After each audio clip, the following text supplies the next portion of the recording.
இந்த எபிசோடோட ஸ்டார்டிங்லயே நம்ம ஹீரோட்ட அடி வாங்கினவனும் யாரா நீ எதுக்குடா இங்க அடிச்ச, இதுக்கு நீ என்ன கொன்னே போட்டுக்கலாமே அப்படின்னு கதறி கதறி அழுகுறான். நம்ம கிளாஸ் பசங்களும் போடு பிரசிடென்ட் வந்துட்டாரு, இதுக்கு மேல நம்ம பயப்பட வேண்டாம் அப்படின்னு கத்துறானுங்க. அப்ப அந்த கிளாஸ் 3ல இருக்க ஒரு ஸ்டூடெண்ட்டும் டே முட்டாள் என்ன தைரியம் இருந்தா அவனை அட்டாக் பண்ணிருப்பா அப்படின்னு கோல்டன் டெக்னிக் உல்ஃப் ஃபிஸ்ட் அப்படின்னு நம்ம ஹீரோ அட்டாக் பண்ண வரான். ஹீரோவும் அசால்ட்டாவே ஸ்பிளிண்டிங் ஃபிஸ்ட் அப்படின்னு அவனோட அட்டாக்கை ஓவர் கம் பண்ணிட்டான். ஹீரோட்ட அடி வாங்கினவனும் டே இது என்னடா டெக்னிக் அப்படின்னு ஷாக் ஆகுறான். நம்ம ஹீரோவும் டே இது வெறும் பிரான்ஸ் டெக்னிக்ல இருக்க ஸ்பிளிண்டிங் ஃபிஸ்ட் மட்டும்தான், இதை கூட உன்னால தாக்கு பிடிக்க முடியல, சரி உனக்கு அவ்வளவு ஆசையா இருந்துச்சுன்னா நான் வேணா மறுபடியும் பண்ணி காட்டட்டுமா அப்படின்னு கேக்குறான். அப்ப ஹீரோட்ட முதல்ல அடி வாங்கணும் டே ஒரு நிமிஷம் நில்லுங்க, இதை இதோட முடிச்சுக்கலாம், என்னோட பேரு ஜே ஜூன் பார்க், நான் கிளாஸ் 3ல இருந்து வரேன், இது ஏதோ ஒரு மிஸ் அண்டர்ஸ்டாண்டிங்னால நடந்த பிரச்சனை தான், அதனால எங்களை மன்னிச்சிருங்க கிளாஸ் 10ஓட பிரசிடென்ட் அப்படின்ட்டு. இந்த குழந்தை பையன் ஒன்னும் ஜோக் இல்ல, இவன் நார்மலான ஸ்பிளிண்டிங் ஃபிஸ்டையே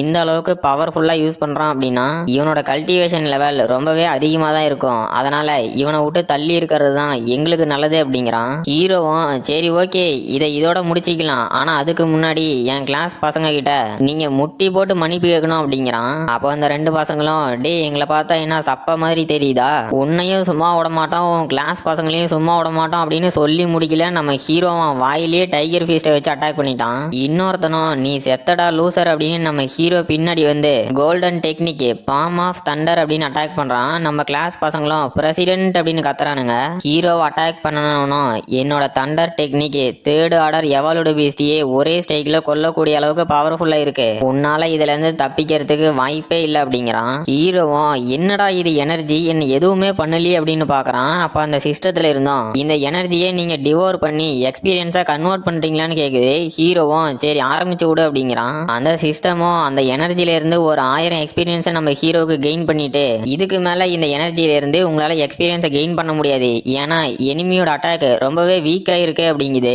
ஹீரோவும் என்னடா இந்த குப்பை டெக்னிக்கை வச்சுட்டா இவ்வளவு சீன் போட்டீங்க, என்னோட சிஸ்டமே உங்களை கலாய்க்குதுன்னா நீங்க ரொம்பவே பரிதாப நிலைமையில தான் இருக்கீங்களாட்டங்குது அப்படிங்கிறான். அந்த தேர்டு கிளாஸை சேர்ந்த ஸ்டூடெண்ட்டும் இதுக்கு வாய்ப்பே இல்லை, உன்னால எப்படா நிக்க முடியுது, என்னோட அட்டாக் உன்னை எதுவுமே பண்ணலையா அப்படின்னு வாயை பொழக்கிறான். ஹீரோவும் செத்த சும்மா இருறா அப்படின்னு அவன் வாயை சேர்த்தி ஒன்று விட்டு பறக்க விட்டுட்டு என்னடா மன்னிப்பு கேப்பியா கேட்க மாட்டியா அப்படின்னு எடுக்கிறான். அப்போ ஒரு வாத்தியார் வந்து இங்க என்னடா பண்ணிட்டு இருக்கீங்க, இதெல்லாம் ஸ்கூல் ரூல்ஸுக்கு அகெயின்ஸ்ட் ஆனது அப்படின்னு உங்களுக்கு தெரியுமா தெரியாதா அப்படின்னு கேட்கறாரு. அடி வாங்கின ஸ்டூடெண்ட்டும் யோ ப்ரொஃபஸரு சீக்கிரம் வந்து இந்த மான்ஸ்டர் கிட்ட இருந்து என்னை காப்பாத்து அப்படிங்கிறான். அந்த ப்ரொஃபஸரும் இந்த சண்டையை யார் ஆரம்பிச்சது அப்படிங்கிறது எனக்கு தேவையில்லை, இங்க சண்டை போட்ட எல்லாத்துக்குமே பனிஷ்மெண்ட் இருக்கு, இதை இதோட முடிச்சுக்கோங்க அப்படின்ட்டு டே சீக்கிரமா அவனுங்களை மெடிக்கல் சென்டருக்கு கூட்டிட்டு போங்க அப்படிங்கிறாரு. அந்த ஸ்டூடெண்ட்டும் ஓகே ப்ரொஃபசர் அப்படின்ட்டு போறான். நம்ம கார்லோஸும் பிராஸ்டர் என்னை காப்பாத்தினதுக்கு ரொம்பவே தேங்க்ஸ் அப்படிங்கிறான். ஹீரோவும் சரி இந்த ஃபைட்டுக்குள்ள நீ எப்படா வந்த அப்படின்னு கேக்குறான். நம்ம கார்லோஸும் அட பிராஸ்டரே அதுதான் எனக்கும் தெரியல, நான் பாட்டுக்கு செவனேன்னு அந்த எக்ஸ்சேஞ்ச் சென்டருக்கு போறதுக்காக இந்த வழியில வந்தேன், அந்த ஸ்டூடெண்ட்ஸ் திடீர்னு வந்து இந்த வழியில நீங்க எக்ஸ்சேஞ்ச் சென்டருக்கு போக கூடாது, ஏன்னா நீங்க எல்லாம் கிளாஸ் 10ல இருக்க ஒரு குப்பைங்க, உங்களை எங்களால அலோவ் பண்ண முடியாதுன்னு அவனுங்க தான் பிரச்சனையை ஆரம்பிச்சானுங்க அப்படிங்கிறான். ஹீரோவும் ரைட்டு இந்த ஸ்கூல்ல இருக்க எல்லா கிளாஸை சேர்ந்த பசங்களும் நம்ம கிளாஸ் 10 மேல ஏதோ வெறுப்புல இருக்கானுங்க, இது எங்க போய் முடிய போதோ தெரியலையே அப்படிங்கிறான். அப்புறம் அந்த மெடிக்கல் சென்டர்ல அடிப்பட்ட ஸ்டூடெண்ட்ஸுக்கு கட்டு போட்டுட்டு இருக்காங்க. அந்த ப்ரொஃபஸரும் டே அந்த கிளாஸ் 10 கூட யாரா அந்த சண்டையை ஸ்டார்ட் பண்ணது அப்படின்னு கேக்குறாரு. அவனும் அது அது வந்து ப்ரொஃபஸர் நாங்க எதுவும் பண்ணலையே அப்படிங்கிறான். ப்ரொஃபஸரும் எனக்கு தெரியும் கண்டிப்பா நீங்க தான் ஏதாவது ஸ்டார்ட் பண்ணி விட்டுருக்கணும், ஆனா நீங்க பிரச்சனை பண்ண ஆளுதான் ரொம்ப மோசமானவன், அவன் பேர் என்னன்னு தெரியுமா, பிராஸ்டர் ஈனோஸ், அவன் தான் அந்த அத்லெட்டிக் டவர்ல இப்ப டாப் 1 பொசிஷன்ல இருக்கான், அது தெரியுமா இல்ல தெரியாம போய் அடி வாங்கிட்டு வந்தீங்களாடா அப்படின்னு கேக்குறாரு. அந்த ஸ்டூடெண்ட்ஸ் மொத்த பேரும் ஷாக் ஆயிட்டு என்னது இவன் தான் அந்த பிராஸ்டர் ஈனோஸா, நம்ம மால்ச்சி ஆரியோவை தோக்கடிச்சான்னு அவனா இவன் அப்படின்னு ஷாக் ஆயிட்டு ஏன்டா எங்களுக்கு என்னடா தெரியும் அவன் இந்த ஃபர்ஸ்ட் இயர்லயே ரொம்ப ஸ்ட்ராங்கான ஸ்டூடெண்ட் அப்படின்னு. அந்த ப்ரொஃபஸரும் டே பேன்க்யூட் காம்படிஷன் இன்னும் 2 நாள்ல ஸ்டார்ட் ஆக போகுது, அப்புறம் முக்கியமான ஒரு வார்னிங், உங்க கிளாஸோட லோவர் கிளாஸ்ல இருக்க ஸ்டூடெண்ட்ஸ் கிட்ட நீங்க தோத்தீங்க அப்படின்னா அதுக்கான கான்சிக்வன்சஸ் ரொம்ப பயங்கரமா இருக்கும் அப்படின்ட்டு போறாரு. அப்புறம் அந்த எக்ஸ்சேஞ்ச் சென்டர்ல காட்டுறாங்க. அந்த பெருசும் என்னடா தம்பி மறுபடியும் வந்துட்டியா, சரி இந்த டைம் எனக்காக என்ன கொண்டு வந்திருக்க அப்படின்னு கேக்குறாரு. ஹீரோவும் இந்த டைம் நான் உங்ககிட்ட இருந்து ஒரு சில கோல்டன் கார்டு டெக்னிக்கை வாங்கலான்ட்டு வந்தேன், எனக்கு எந்த மாதிரி டெக்னிக் வேணும் அப்படின்னா ஸ்பியர் வீல்டிங் டெக்னிக் அப்படி இல்லைன்னா க்ளோஸ் காம்பேக்ட்ல ஏதாவது கோல்டன் டெக்னிக் இருந்துச்சுன்னா கொடுங்க அப்படிங்கிறான். கேக்குறான். அவரும் சரி என்னோட இன்வென்டரியில இருந்து உனக்கு பெஸ்டான டெக்னிக்ஸை கொடுக்குறேன் அப்படின்ட்டு இதுதான் எலக்ட்ரிக் ஸ்பிளிண்டிங் ஃபிஸ்ட். இந்த டெக்னிக்கை நீ வாங்குற அப்படின்னா நான் உனக்கு ஒரே ஒரு அட்வைஸ் மட்டும் கொடுத்துட்றேன். நிறைய வாரியர்ஸ் இந்த டெக்னிக் கார்டை வாங்கிட்டு போய் ரொம்பவே பயங்கரமான இன்ஜுரிஸோட ரொம்ப நாள் கஷ்டப்பட்டிருக்கானுங்க. இது அந்த பிரான்ஸ் டெக்னிக் ஸ்பிளிண்டிங் ஃபிஸ்டோட ரொம்பவே பவர்ஃபுல்லான ஒண்ணு. நீ அந்த பிரான்ஸ் ஸ்பிளிண்டிங் ஃபிஸ்டை மாஸ்டர் பண்ணன அப்படின்னா மட்டும்தான் உன்னால இந்த டெக்னிக்கை கத்துக்கவே முடியும். அப்புறம் இந்த டெக்னிக்ல இருக்க ஒரு பெரிய அட்வான்டேஜ் என்னன்னா இதனால அதிக டேமேஜை ஏற்படுத்த முடியும். இந்த ஸ்பிளிண்டிங் ஃபிஸ்ட் என்னதான் பிரான்ஸ் டெக்னிக்ல இருந்து எவால்வ் ஆனது அப்படின்னாலும் இதனால உண்மையான எலக்ட்ரிசிட்டியை கிரியேட் பண்ண முடியும். இந்த டெக்னிக்கை ஒரு வாரியர் என்னதான் மாஸ்டர் பண்ணனாலுமே இதுல இருந்து வர எலக்ட்ரிசிட்டினால ஓன் யூசரையே இந்த டெக்னிக் ரொம்பவே காயப்படுத்தும். அதனால இதெல்லாம் உனக்கு ஓகே அப்படின்னா இந்த டெக்னிக்கை எடுத்துக்கிறியா அப்படிங்கிறாரு. ஹீரோவும் ஆஹா ஆஹா பெருசே இதுதான் எனக்கு வேணும், இந்த மாதிரி டெக்னிக் தான் நான் ரொம்ப நாள் காத்துக்கிட்டு இருந்தேன், இதை ஒண்ணு கொடு அப்படின்ட்டு கமி கேஜ் அப்படிங்கிற இன்னொரு டெக்னிக்கையும் எடுத்துக்கிட்டு நான் லோலா கூட எடுத்த எலக்ட்ரிசிட்டி ட்ரைனிங்னால அந்த பேசிக் ஸ்பிளிண்டிங் ஃபிஸ்டை நான் மாஸ்டர் பண்ணிட்டேன். இந்த டெக்னிக் எனக்குன்னே செஞ்ச மாதிரி இருக்கே அப்படின்ட்டு இன்னும் 2 நாள்ல அந்த பேன்க்யூட் காம்படிஷன் ஸ்டார்ட் ஆக போகுது. அதனால நான் இன்னைக்கு நைட்டு இந்த எலக்ட்ரிக் ஸ்பிளிண்டிங் ஃபிஸ்ட் அப்புறம் கமாசேக்கிக்கு கடைசியா அந்த கேலக்ஸி ஃபால் அப்படிங்கிற டெக்னிக்கை கத்துக்கணும் அப்படிங்கிறான். அப்போ அந்த மேல்ச்சி ஆரியோ வந்து டே நீ தான் அந்த ஃபர்ஸ்ட் இயரை சேர்ந்த ஃப்ராஸ்டர் ஈனோஸா அப்படின்னு கேக்குறான். ஹீரோவும் அது நான் தான், அப்புறம் என்ன பத்தி விசாரிக்கிறல்ல நீ யாரா அப்படின்னு கேக்குறான். அந்த மேல்ச்சி ஆரியவும் உன்னோட ஸ்ட்ரென்த்தை வச்சுக்கிட்டு எப்படா அந்த பல்கை தோக்கடிச்ச, சரி ஓகே நான் இங்க வந்ததே உன்னை வான் பண்றதுக்கு தான், லோலாவை விட்டு கொஞ்சம் தள்ளியே இருந்துக்கோ, ஏன்னா உங்க 2 பேர்த்தோட உலகமும் வெவ்வேற. அப்புறம் நீ உனக்கு வரக்கூடிய பிரச்சனைகளை தவிர்க்கிறதுக்காக உன்னால முடிஞ்ச அளவுக்கு சீக்கிரமா அந்த வில்லாவை காலி பண்ணிக்கிட்டு போயிடணும், அப்புறமேட்டுக்கு அவ கூட பேசவே கூடாது அப்படிங்கிறான். ஹீரோவும் சாலா நீ யாரா என்ன மிரட்டுறதுக்கு வந்திருக்க, என்ன அந்த கிளாஸ் 3 சேர்ந்த ஜேசன் பார்க்கா உன்னை அமுச்சு வச்சான் அப்படின்னு கேக்குறான். அந்த மேல்ச்சி ஆரியவும் டே குழந்தை நான் ஒன்னும் உன்னை பயன்படுத்துறதுக்கு வரல, உனக்கு ஹெல்ப் பண்றதுக்கு தான் வந்தேன். என்னோட ரிசர்ச் படி உன்னோட ஃபேமிலி பேக்ரவுண்ட் ஒண்ணுமே இல்ல, நீ லோலாவுக்கு மேட்ச் ஆகணும் அப்படின்னா ஒருவேளை 9th ஆர்டர் வாரியரா மாறி வந்த அப்படின்னா அவ கூட பேசுறத பத்தி நினைச்சு பார்க்கலாம் அப்படிங்கிறான். ஹீரோவும் அதை பத்தில நீ கவலைப்படாதா நான் பாத்துக்கிறேன். அப்புறம் அந்த பேன்க்யூட் காம்படிஷன்ல எங்க கிளாஸ் 10 சேர்ந்த ஸ்டூடெண்ட்ஸ் உங்க கிளாஸ் 1ல இருக்க ஸ்டூடெண்ட்ஸை கண்டிப்பா புரட்டி எடுக்க போறோம். ஸோ எல்லாத்துக்கும் தயாராயிட்டு வந்துருங்க. அப்புறம் என் ஃப்ரெண்ட்ஸ் மேல தப்பி தவறி கையை வைக்கணும்னு நினைச்சீங்க நான் இருக்கேன், கண்டிப்பா உங்க கதை முடிஞ்சு போயிடும் அப்படின்ட்டு போறான். அப்ப அந்த மேல்ச்சி ஆரிய கூட இருக்க சிவப்பு முடியும் டே உண்மையிலேயே இவனை நீ சும்மா விட போறியா, இந்த அளவுக்கு வாய் பேசியிருக்கான், இவனை கொஞ்சமாவது பயன்படுத்தலாமே அப்படிங்கிறான். அந்த மேல்ச்சி ஆரியவும் நீ கவலைப்படாத, அந்த ஃப்ராஸ்டர் ஈனோஸ் இப்ப இவ்வளவு பேசியிருந்தோம் நான் ஏன் அமைதியே இருக்கேன் அப்படின்னா இன்னும் 2 நாள்ல அந்த ஃப்ராஸ்டர் ஈனோஸோட முடிவு வரப்போகுது, நாம ஏன் அதுக்குள்ள அவசரப்படணும் அப்படிங்கிறான். நம்ம ஹீரோவும் எனக்கு தெரியும் ஒரு நார்மலான ஃபேமிலியில இருந்து இந்த அளவுக்கு பவர்ஃபுல் ஆகிறது அப்படிங்கிறது ரொம்ப கஷ்டம், அப்ப லோலாவோட டீக்ளேர் ஃபேமிலி ரொம்பவே ஸ்ட்ராங்கான ஃபேமிலியா தான் இருக்கணும். இப்ப நான் அவனுங்க ஃபேமிலி பார்த்து ஒன்றும் பயப்படல, எப்படி லோலாவுக்கு ப்ரப்போஸ் பண்ணலான்னு பிளான் போட்டுட்டு இருக்கேன் அப்படின்ட்டு போறான். நம்ம லோலாவும் ஏன்டா இவ்வளவு லேட் ஆனிச்சு அப்படின்னு கேக்குறா. நம்ம ஹீரோவும் உனக்கே தெரியும் இன்னும் 2 நாள்ல அந்த பேன்க்யூட் காம்படிஷன் ஸ்டார்ட் ஆக போகுது, அதுக்கான ப்ரிப்பரேஷன் எல்லாம் முடிச்சுட்டு வரதுக்கு தான் போனேன் அப்படின்ட்டு நான் கேள்விப்பட்ட வரைக்கும் அந்த காம்படிஷன்ல 2 டிஃபிகல்ட்டி லெவல் இருக்கான், நீ எதை சூஸ் பண்ண போற அப்படின்னு கேக்குறான். லோலாவும் அதை பத்தி நான் என்ன யோசிக்கல, யோசிச்சு சொல்றேன் அப்படின்ட்டு போறா. ஹீரோவும் என்னடா இது இவ வழக்கத்தை விட ரொம்ப ஸ்டேஞ்சா நடந்துக்கிறா, இது ஏதோ சரியில்லையே அப்படின்னு சாப்பிட்டுட்டு இருக்கான். அப்புறம் 2 நாள் கழிச்சு அந்த காம்படிஷனும் ஸ்டார்ட் ஆயிருச்சு. அங்க இருக்க ரெஃபரியும் இங்க இருக்க ஸ்டூடெண்ட்ஸ் எல்லாம் சீக்கிரமா அரீனாவுக்கு வாங்க அப்படின்னு கத்திட்டு இருக்காரு. நம்ம பிளாக்கும் ஃப்ராஸ்டர் நாங்க இங்க இருக்கண்டா அப்படிங்கிறா. ஹீரோவும் அங்க வந்துட்டு என்னங்கடா இது இன்னைக்கு காலையில இருந்தே நான் லோலாவை பார்க்க கிடையாது, அப்புறம் கிளாஸ் 1க்கு போய் பார்த்தாலும் அங்கேயும் அவ காணோம், ஒருவேளை இந்த காம்படிஷனுக்கு பயந்துட்டு ஓடி போயிட்டாளா, இல்ல அதுக்கும் வாய்ப்பு இல்லையே, எங்கடா போயிட்டா அப்படின்னு ஷாக்லயே பார்த்துட்டு இருக்கான். நம்ம கிளாஸ் 10ஓட வாத்தியாரும் உங்களுக்கு ஒரு புது ஸ்டூடெண்ட்டை இன்ட்ரடியூஸ் பண்றேன் அப்படின்ட்டு இவங்க தான் உங்க கிளாஸோட புது மெம்பரு, கிளாஸ் 1ல இருந்து கிளாஸ் 10க்கு டிரான்ஸ்ஃபர் ஆகி வந்திருக்காங்க அப்படிங்கிறாரு. நம்ம லோலாவும் ப்ரொஃபசர் நான் கிளாஸ் டிரான்ஸ்ஃபர் ஆனதுனால உங்களுக்கு நிறைய டீட்டெயில்ஸ் தேவைப்படுமா அப்படின்னு கேக்குறா.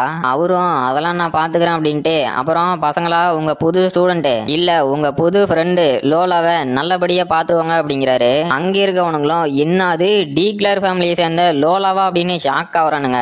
நம்ம ஹீரோவும் ஆமா லோலா இங்க நீ என்ன பண்ற அப்படின்னு கேக்குறான். நம்ம வாத்தியாரும் டே உங்க 2 பேத்துக்கும் ஆல்ரெடி தெரியுமா அப்படின்னு கேக்குறாரு. மொட்டையும் ஆமா ப்ரொஃபசர் அந்த பொண்ணு நம்ம கிளாஸ் பிரசிடென்டோட கேர்ள் ஃப்ரெண்ட் அப்படிங்கிறான். ஹீரோவும் செத்த தூர போடா அப்படின்னு அவனை தள்ளி விட்டுட்டு லோலா நீ எதுக்காக கிளாஸ் 1ல இருந்து கிளாஸ் 10க்கு டிரான்ஸ்ஃபர் ஆகி வந்த அப்படின்னு கேக்குறான். அப்ப மொட்டை குறுக்குல போந்து பிரசிடென்ட் உங்களுக்கு இன்னமா புரியல, லோலா உங்களை லவ் பண்றாங்க அப்படிங்கிறான். அப்ப நம்ம ஹீரோவும் லோலாவும் செத்த தூர போடா அப்படின்னு அவன் எட்டி உதச்சிட்டு லோலாவும் அதுவா இந்த கிளாஸ் 10ல இருக்க டீமே கொஞ்சம் இன்ட்ரெஸ்டிங்கா இருக்க மாதிரி இருக்குது, அப்புறம் இந்த காம்படிஷன்ல கிளாஸ் 10க்கு ஒரு வாய்ப்பு கொடுக்கலான்னு தான் வந்தேன் அப்படிங்கிறா. ஹீரோவும் நீ சொன்னதை நான் கேட்டதுனால இந்த கிளாஸோட பிரசிடென்டா இருக்கிறதுனால என்ன செருப்பால் அடிச்ச மாதிரி இருக்கு அப்படின்ட்டு. சரி பிரச்சனை இல்ல, லோலாவும் நம்ம டீம்ல இருக்கா, இனிமே நம்ம ஃபுல் ஃபோர்ஸை கொடுத்து இந்த காம்படிஷன்ல ஜெயிக்கிற வழியை மட்டும் பார்ப்போம் அப்படிங்கிறான். அப்ப அங்க மேடையில ஒருத்தரும் கங்க்ராச்சுலேஷன் ஸ்டூடெண்ட்ஸ், நீங்க இந்த சான்சுரி இன்ஸ்டியூட்ல எல்லா டெஸ்டையும் பாஸ் பண்ணி ஒரு ஸ்டூடெண்டா ஜாயின் பண்ணதுக்கு அப்புறம் கடைசி 5 நாளா நீங்க இந்த ஸ்கூல்ல இருக்கும் போது உங்க பழைய ஸ்கூலோட ரூல்ஸ் மாதிரியே இதுவும் ஃபெமிலியரா தான் இருக்கும். அப்புறம் என்னோட பேரு ஹேர்வோல்டு இசராய், நான் இந்த சான்சுரி இன்ஸ்டியூட்டோட டீன். அப்புறம் நான் வளவலன்னு பேசாம ஸ்ட்ரெயிட்டா பாயிண்ட்டுக்கே வந்துடுறேன். இந்த பேன்க்யூட் காம்படிஷன் நம்ம சான்சுரி இன்ஸ்டியூட்ல வருஷம் வருஷம் நடக்கக்கூடிய ஒரு ட்ரெடிஷ்னலான காம்படிஷன், இதை நீங்க உங்களோட அடுத்த டெஸ்டா கூட எடுத்துக்கலாம் அப்படிங்கிறாரு.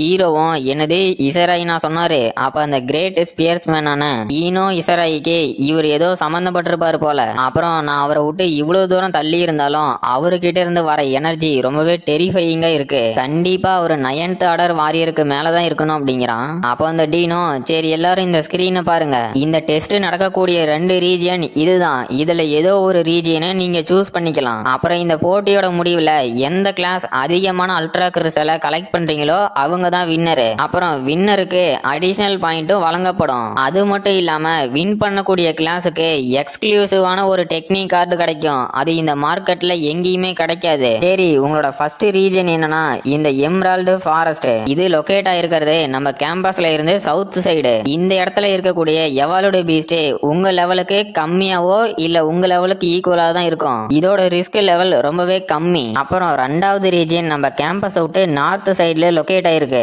இதை வந்து G17 ரூயின் அப்படின்னு கூப்பிடலாம். இந்த இடம் ரொம்பவே டேஞ்சர்ஸ், ஏன்னா இங்க ரொம்பவே ஹை லெவல்ல இருக்கக்கூடிய எவாலுடு ஜாம்பிஸ் எல்லாம் இருக்கும். நீங்க எல்லாருமே இந்த G17 ரூயினுக்கு போகணும் அப்படிங்கிற அவசியம் இல்ல, ஒரு கிளாஸ்ல இருந்து குறைஞ்சது 7 பேர் போனா போதும் அப்படிங்கிறாரு.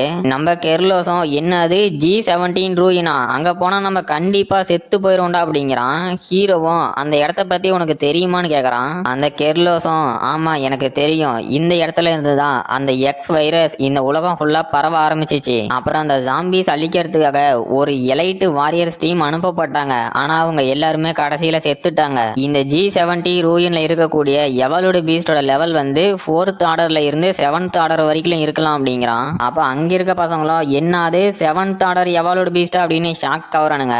நம்ம வாத்தியாரும் டே ஃப்ராஸ்டர் நீங்க எந்த ரீஜியனுக்கு போக போற அப்படின்னு முடிவு பண்ணிட்டு ஒரு டீமை ஃபார்ம் பண்ண அப்படிங்கிறாரு. ஹீரோவும் ஓகே அப்படின்ட்டு கைஸ் எல்லாரும் கொஞ்சம் காம் டவுன் ஆகுங்க, நாம இப்ப டீமை பிரிக்க ஆரம்பிக்கலாம், நான் வந்து G17 ரூயினுக்கு போக போறேன் அப்படிங்கிறான். லோலாவும் சரி நான் உன் கூட வரேன் அப்படிங்கிறா. ஹீரோவும் சரி வேற யாராவது என் கூட ஜாயின் பண்றதுக்கு வில்லிங்னஸ் இருக்கா, இது நமக்கு கிடைச்ச ஒரு கிரேட் ஆப்பர்ச்சுனிட்டி, என்னதான் அங்க ரொம்பவே அதிக ரிஸ்க் இருந்தாலும் இதுல மட்டும் நம்ம சக்சீட் ஆயிட்டோம் அப்படின்னா நம்ம கிளாஸோட பேரு எங்கேயோ போயிடும், அப்புறம் நம்மளாலையும் ஈஸியா குரோ ஆக முடியும் அப்படிங்கிறான். அப்ப பிளாக்கும் ஃப்ராஸ்டர் நான் உன் கூட வரேன் அப்படிங்கிறா. அப்புறம் நம்ம மொட்டையும் வரேன் அப்படிங்கிறா. ஒயிட்டும் டெமிட்ரி வரான் அப்படின்னா நானும் வரேன் அப்படின்ட்டு சோகமாவே வரா. ஃபுல்லாவும் அட நான் மட்டும்தான் இன்னும் மீதி இருக்கேனா, சரி நானும் வரேன் அப்படின்னு போய் ஜாயின் பண்ணிட்டான். ஹீரோவும் ஓகே 6 பேர் இருக்கோம், இன்னும் ஒருத்தர் வேணுமே அப்படிங்கிறான். கெர்லோஸும் கிளாஸ் பிரசிடென்ட் நானும் வரேன் அப்படின்னு தயங்கிக்கிட்டே சொல்றான். ஹீரோவும் சரி ஓகே எவ்ரி ஒன் நல்லா கேட்டுக்கோங்க, நாங்க அந்த G17 ரூயினுக்கு போறோம், நீங்க அந்த இன்னொரு ஃபாரஸ்ட்டுக்கு போங்க, அப்புறம் யாரும் மறந்துடாதீங்க நம்ம கிளாஸ் தான் டாப் பொசிஷனுக்கு வரணும் அப்படிங்கிறான். அவனுங்களும் ஓகே பிரசிடென்ட் நீங்க கவலைப்படாதீங்க நாங்க எல்லாத்தையும் பாத்துக்கிறோம் அப்படின்னு கத்துறானுங்க. அப்புறம் நம்ம டீமும் அந்த G17 ரூயினுக்கு ஃபிளைட்ல போறாங்க. ஹீரோவும் அந்த கெர்லோஸ உனக்கு என்னடாச்சு அப்படின்னு கேக்குறான். அவனும் நான் ஓகே தான் அப்படின்னு சொல்றான். அப்ப அங்க இருக்க ஒரு சிவப்பு முடியும் அந்த குழந்தை பையன் அந்த G17 ரூயினை பார்த்து பயந்துட்டானா அப்படின்னு சிரிக்கிறான். இன்னொரு பச்சை மண்டையனும் இது அந்த கிளாஸ் 10 கிட்ட இருந்து எதிர்பார்த்தது தானே அப்படிங்கிறான். நம்ம பிளாக்கும் டே கொஞ்சம் அமைதியா இருங்கடா, இல்லனா உங்க 2 பேர்த்து கதையவும் முடிச்சிருவான் அப்படின்னு கத்தரா. நம்ம கெர்லோஸும் ஆக்சுவலி நான் அந்த G17 ரூயினுக்கு ஆல்ரெடி போயிருக்கேன் அப்படிங்கிறான். நம்ம கிளாஸ் பசங்களும் என்னது நீ ஆல்ரெடி போயிருக்கிய அப்படின்னு ஷாக் ஆகுறானுங்க.